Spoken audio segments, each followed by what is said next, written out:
Hello. Hello, how are you? I'm very pleased to see on the report from the Climate Emergency Task and Finish Group that you see behaviour change science as a golden thread throughout the SEEP, and that the Council will be encouraging public transport and active travel wherever possible. This will be vital in tackling the climate emergency.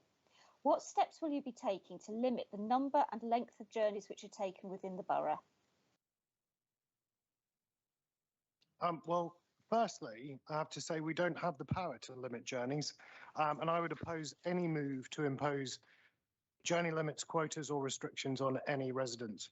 Actually, I'm also pleased that we don't have the power to limit civil liberties, because that sounds more like some form of totalitarian dictatorship rather than a democracy that, for the sake of my children, I would defend to my last breath.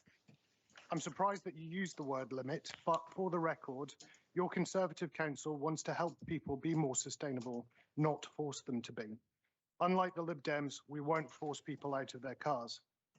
What we will do is support residents in reducing their needs to travel. We will also support residents reduce their reliance on travelling by private car by providing viable alternatives to those that want and are able to use them. But delivering sustainable living through behaviour change is the single most important thing that we can do in the fight against climate change.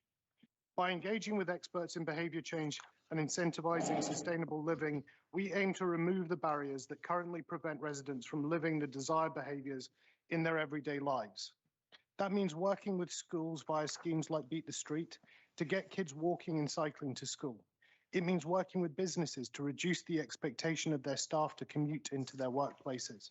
It means using planning strategy to design communities where people of all ages have an opportunity to access a wide range of services without having to drive. We can remove the need for residents to use their cars without having to limit, restrict, or quota their use. So will I vote to limit car use? No. Will I prevent people from visiting relatives to go to work or to take their kids to school because of an arbitrary quota or limit? No, I won't. And frankly, I'm disappointed that you would. Okay, thank you very much. I'm not Rachel, do you have a supplementary? I do. Thank you very much, John.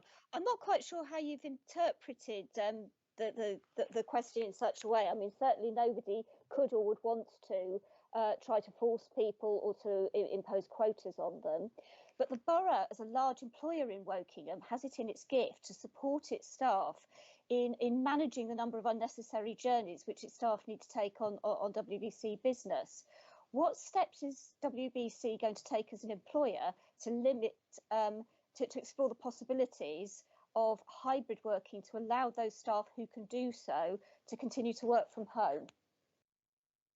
Well, firstly, the reason why I've interpreted your question the way that I have is because you say in your question, what steps will you be taking to limit the number and length of journeys which are taken within the borough? You've used the word limit, and so I've interpreted it as you want to limit the people's journeys that they're taking. In terms of the council as an employer, we already have a hybrid working policy. We had it before COVID, we maintained it during COVID, and we're looking to maintain it post-COVID. Actually, as a result of work that has been done on hybrid working by the council, we've reduced our carbon footprint of vehicles coming in and out of the council by over 65%. And that has been maintained during COVID and since, which is absolutely fantastic. The shoot end offices aren't full of officers. Again, you'll have seen that yourself when you've come in. You'll have seen that for council meetings. You can see it tonight if you had been here. We have to lead by example. We have a duty as an employer, but also as a community leader to lead by examples. We can't go to businesses and ask them to reduce the number of days that they're expecting their staff to go into offices if we're not ourselves offering the same to our staff, which is what we're doing already. Super. Thank you very much.